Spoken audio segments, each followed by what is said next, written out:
A very good morning, class 7. So, class in our last term we have read till the page number 16. हम लोगों ने किसके बारे में पढ़ा था कि नॉर्थ इंडिया में कौन कौन आया था. ठीक है, दैट इज़ द चैप्टर 2 हम लोगों ने स्टार्ट किया था, the rise of the kingdoms. And उसमें हम लोगों ने क्या पढ़ा था कि नॉर्थ इंडिया पे कौन आया था, राजपूत आए थे. देन उसके बाद हम लोगों ने पढ़ा था कि राजपूत के जो वेरियस क्लैंस थे जिन्होंने रूल किया था, that is the Tomar, Solanki, Palas, Chauhan, Gurjara, इन सब के बारे में हम लोगों ने पढ़ा था. एडमिनिस्ट्रेशन पढ़ा था in the early medieval period in the north. ठीक है, देन उसके बाद हम लोग ने सोशल लाइफ के बारे में डिस्कस किया था and about the economical life. ठीक है, अब हम लोग आज से क्या स्टार्ट करेंगे, साउथ इंडिया में कौन कौन आया था. So the Pallavas, Pandyas and the Cholas were 3 powerful kingdoms in the south. That means the south में 3 पावरफुल किंगडम थे ये, who were in a constant struggle for supremacy among them. जो क्या कर रहे थे, नॉर्मली क्या कर रहे थे, स्ट्रगल कर रहे थे किस चीज़ के लिए, ताकि वहाँ पर उनका रूल हो जाए, so that they can rule over there. Now the first one is the Palwas. Their capital of Palwas was Kanchi. Their kingdom became very powerful in the 7th and the 8th century. They built many beautiful temples of stone. The Cholas defeated the Palwas and ended their rule in the 9th century. So that means जो capital थी पलवास की वो क्या थी, कांची थी.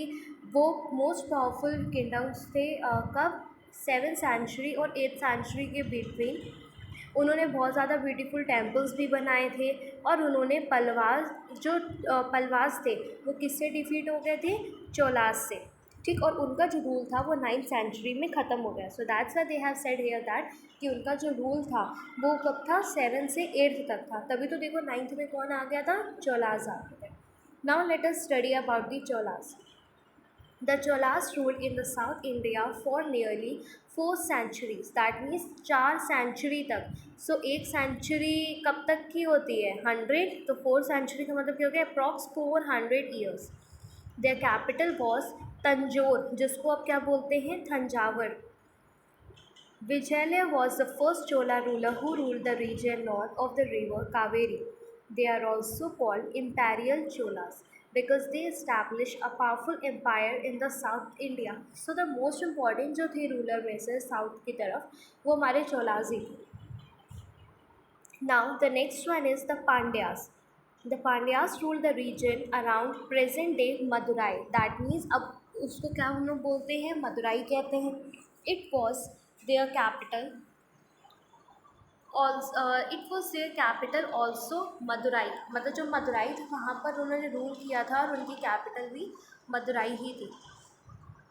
It was an important center of learning. This kingdom declined in the 14th century. Then afterwards 14th century में भी ये defeat हो गए. नाउ द नेक्स्ट वन, अब हम लोग पढ़ते हैं डेक्कन के बारे में. डेक्कन क्या है, डेक्कन एक वो एरिया होता है जो नर्मदा और कृष्णा रिवर के पास होता है. So Deccan is the area between the Narmada and the Krishna river. The Rashtrakutas dynasties were very powerful here. वहाँ पर किसने रूल किया था, राष्ट्रकूटास ने. राष्ट्रकूटास की जो डायनेस्टी थी वो मोस्ट इम्पॉर्टेंट वन थी वहाँ पर. अब आते हैं Rashtrakutas. In the 8th century, the Rajputas rose to power under the Danti Durga.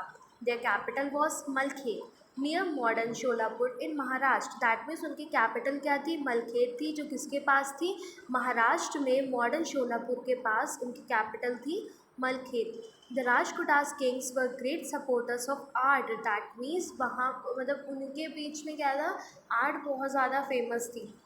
और क्या फेमस था, architecture, literature, that means writings जो थी मोस्ट इम्पॉर्टेंट वन थी वहाँ पर.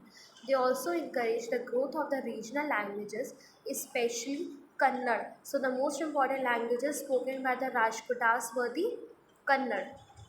The famous Kailash temple at the Ellora and the rock cut caves at Elephanta were carved during the rule of Rajputas. So यहाँ पर इन्होंने again famous temple बताए हैं during the rule of the Rajputas. The first one is the Kailash temple जो एलोरा में है, and the second rock cut cave बनी थी कौन सी, at Elephanta. ठीक, now अब हम लोग पढ़ते हैं रॉक कट केव के बारे में. दे फॉट अगेंस्ट द पलास, उन्होंने पलास के अगेंस्ट फॉट किया था, and the Gurjara Pratihara in the north and with the Pallavas, Pandyas and Cholas in the south, continuous wars weakened the Rajputas considerably and were finally overthrown in the 10th century। यानी कि 10th century में पांड्या और चोला दोनों ने मिलकर उनको हरा दिया था राजपुतास को। देन आफ्टर 10th century के बाद उनका जो किंगडम था, उनका जो रूल हुआ था वहाँ पर, वो वहाँ पर डिमिनिश हो गया। Now we will study about the small kingdoms. Small kingdom यानी कि छोटे छोटे से कौन कौन से किंगडम आए थे जो छोटे छोटे एरियाज़ में वहाँ पर राज करते थे। The first one, the Yadav of the Devagiri. This kingdom was founded by Bhillama in the 12th century rapidly। The Yadav united themselves in the region between the Narmada and Godavari river. This kingdom became rich and prosperous due to flourishing trade. The Khalji ruler annexed their territories in the 14th century। सो क्या बताया इन्होंने यहाँ पे यादव के बारे में कि वो यादव जो किंगडम था, उनका जो कुल था, वो किसने फाउंड किया था? बिलामा ने 12th century में। और फिर तेज़ी से जो यादव थे उन सब ने आपस में यूनाइट किया, यानी कि इकट्ठे हो गए। कहाँ पर इकट्ठे हो गए, कहाँ पर जाके वो लोग बस गए? Between the Narmada and the Godavari river, ठीक है, वहाँ पर। अब ये जो किंगडम था वो धीरे धीरे रिच होने लग गया, प्रॉस्परस होने लग गया। किसकी वजह से? Due to the flourishing trade. Trade का मतलब क्या होता है? बिजनेस, यानी कि बिजनेस बढ़ने के साथ साथ अब वो रिच होने लग गए, बिकॉज उनका जो सेल हो रहा था गुड्स एंड सर्विसेज का, वो बहुत ज़्यादा इंक्रीज़ हो गया। जब बिजनेस होगा तो यानी कि वो रिच होने लग गए, and they also become the prosperous. The Khalji ruler annexed their territories in the 14th century, and then उसके बाद जो खालजी रूलर थे वो फिर आ गए, उन्होंने वहाँ पर अपना रूल कर लिया। कौन से सेंचुरी में? Between the 14th century। Clear? ये था हमारा यादव के बारे में। जो फर्स्ट हमारा स्मॉल किंगडम था यादव, और यादव कहाँ के थे? देवगिरी के। Now the next one is the Chalukyas of the Kalyani. Chalukyas कहाँ के थे? कल्याणी के। अब देखते हैं यहाँ पर क्या लिखा है। They were also called as the later Chalukyas और द वेस्टर्न चालुक्यास। उनको क्या कहा जाता था? या तो सिर्फ चालुक्यास और या तो वेस्टर्न चालुक्यास, क्योंकि वहाँ कहाँ पे लाई करते थे? ये वेस्टर्न साइड में लाई करते थे। Vikramanka was a greater ruler of this dynasty. इस डायनेस्टी के ये जो राजवंश था, इसमें कौन ग्रेटर रूलर था? Vikramanka. He and his successor build many famous temples at Aihole, Badami and Pattadakal. तो यहाँ पर ये क्या थे? ये इन्होंने फेमस टेम्पल्स बनाए थे अपनी जगह पर। यानी कि हम लोग देखो, अगर ध्यान दें तो इसमें हर किंगडम के इन्होंने क्या बताए गए हैं? कुछ ना कुछ यहाँ पर इन्होंने टेम्पल्स बताए गए कि किसने कौन सा टेम्पल बनाया था, क्या था। Clear? Now the next one, the Kaktiyas of Warangal. This dynasty ruled between the Godavari and the Krishna river in the 12th and the 13th century. That means they have ruled between the 12th and the 13th century. Now students, the most important thing कि आप लोग को इसकी centuries learn करनी है कि कब कौन आया था कहाँ पे रूल करने के लिए, what temples they built over there, किसने उसको डिफीट किया था, that means who defeated them. All these things you have to do और लर्न, ओके। एंड इसको लर्न करने का तरीका ये होता है that make points for them. उसके पॉइंट्स बना के करेंगे कि पहले कौन आया, फिर उसके बाद कौन आया, 8th century में कौन आया, 9th में कौन आया, 10th में, 11th, 12th, 13th, then only you will be able to learn that. Clear? So now read the third line. Now we will move on to the Kakatiyas of Warangal. इसमें हम लोगों ने क्या भी पढ़ा कि इनकी जो डायनेस्टी थी, इन्होंने कहाँ पे रूल किया? गोदावरी और कृष्णा के बीच में। यादव ने कहाँ किया था? नर्मदा और गोदावरी रिवर के बीच में। काकतियास ने कहाँ किया था? गोदावरी और कृष्णा रिवर के पास में। In the 12th and the 13th century में आए थे ये। According to Marco Polo, the Kakatiya ruler were followers of the Shaivism.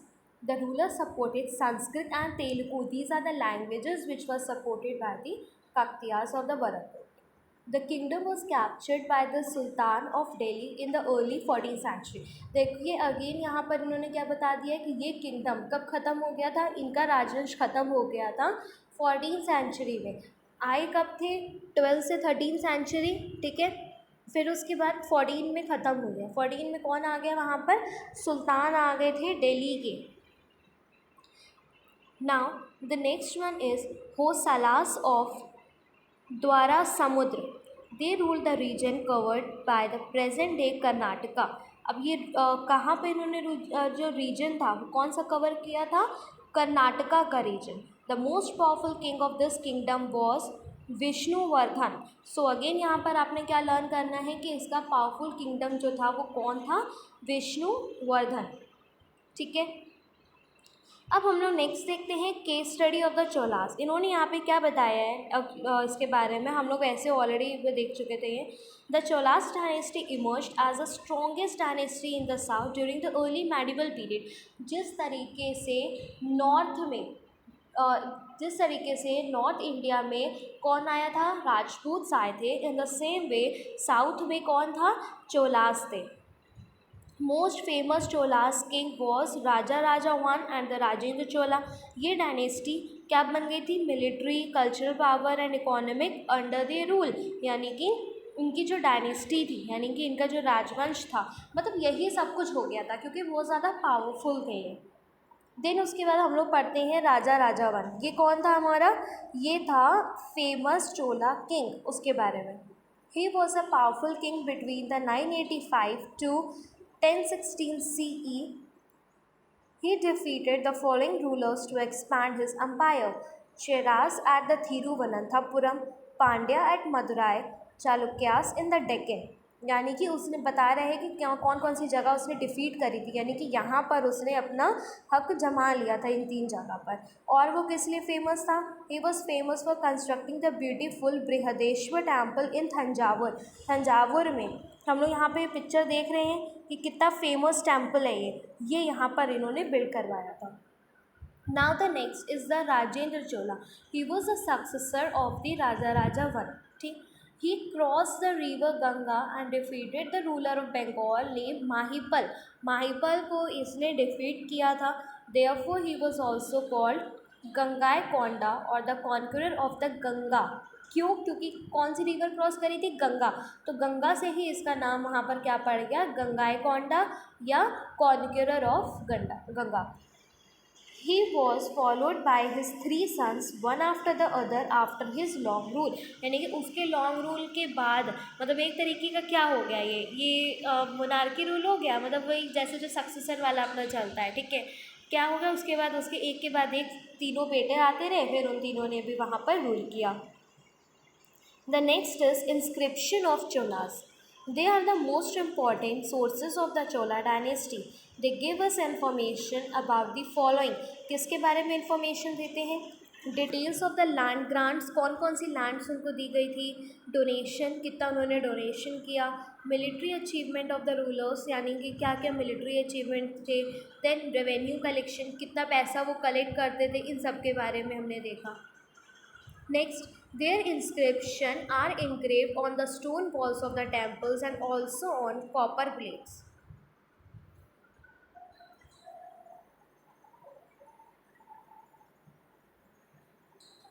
For example, inscription on the walls of the Brihadeshwar temple give us following valuable information about the different achievements of the Raja Raja I. Land grants are given by his mother and the sister. Functions of village assemblies, crafts, trade guilds and the trade. So inscription का मतलब क्या होता है? engraving something, किसी चीज़ के ऊपर क्या करना? कुछ engrave करना। किसके ऊपर? whether on the plates, walls, coins, किसी के ऊपर भी कुछ इंग्रेव करना, कुछ लिखना, उसको हम लोग कहते हैं इंस्क्रिप्शन, ठीक है। तो कहाँ पर इन्होंने किया था? लिखा ना इंस्क्रिप्शंस आर इंग्रेव। कहाँ पे लिखा था ये सब? स्टोन्स के ऊपर। कौन सा स्टोन के ऊपर? Walls of the temple, temple की दीवारों के ऊपर, कॉपर प्लेट के ऊपर, ठीक है। और कहाँ पर किया था? जैसे कि वॉल्स ऑफ द बृहदेश्वरी टेम्पल, उसमें अब उसमें जो इन्ग्रेव किया था, यानी कि उस पर जो लिखा था, उसने हमको किस चीज़ के बारे में इंफॉर्मेशन दी थी? Different achievements of Raja Raja one. Raja Raja one के जितने भी अचीवमेंट थे उसके बारे में इंफॉर्मेशन दी थी। कौन कौन से लैंड उसने ग्रांट करे थे, क्या उसका फंक्शन था, इन सब के बारे में उससे पता चला। कॉपर प्लेट्स भी यूज़ करी गई थी to write about the important events, conquest of the king and the people, क्या उनके बीच में बात हुई थी, क्या था, मतलब जो इम्पॉर्टेंट जो केसेस है वो सब उनके ऊपर इंग्रेव करे गए. They were strung between on a huge ring with the loyal seal attach to it. और वो क्या किया, जो कॉपर प्लेट्स थी वो उन्होंने अभी भी वहाँ पर टांगी हुई हैं. Next, the temple. During the Chola period, the life centered around the temple. They built the beautiful temples. For example, the Brihadeshwar temple and the temple at Gangaikonda Cholapuram. Each temple had its own priest, dancers, cooks, carpenter, sweeper, musicians. Different religious, social, and cultural functions were held in the temple site. Schools, colleges, and hospitals also opened around the temple premises. In these ways, the temples was not only a place of the worship but also the center of social, economic and cultural activities. So बता रहा है कि कौन कौन से temples build करे गए, कहते हैं बहुत सारे beautiful temples build करे गए थे. ठीक, अब उसमें क्या था, वहाँ पर वो जो हर टेम्पल था वहाँ पर अपना एक प्रीस्ट था, वहाँ पे अलग डांसर्स थे, कुक्स थे, कारपेंटर, मतलब जितने भी ये जो हेल्पर्स होते हैं ये वाले, ये सब वहाँ पर थे. अलग अलग प्रोफेशनल्स थे, हर टेम्पल के अपने अलग अलग डिफरेंट रिलीजियस और सोशल एक्टिविटीज़ होती थी, कल्चरल फंक्शंस होते थे वहाँ पर टेम्पल में. School, colleges and hospitals, these all places are also open around the temple premises, so that क्या हो, ये जो स्पॉट है ये उनके लिए बहुत ज़्यादा इंपॉर्टेंट बन जाए. In these days the temple were also the place of the worship and but also the centre of the social, economic and cultural activities, क्योंकि वहाँ पर लोग पूजा करने तो आते ही थे, उसके साथ साथ क्या था वहाँ पर, इन सब चीज़ों के लिए भी वो एक जगह थी. Now the sculptures. Cholas were famous for their bronze sculptures. They were some of the finest creation in the world. The blacksmith made bronze image of the deities as well as the devotees in the bronze sculpture.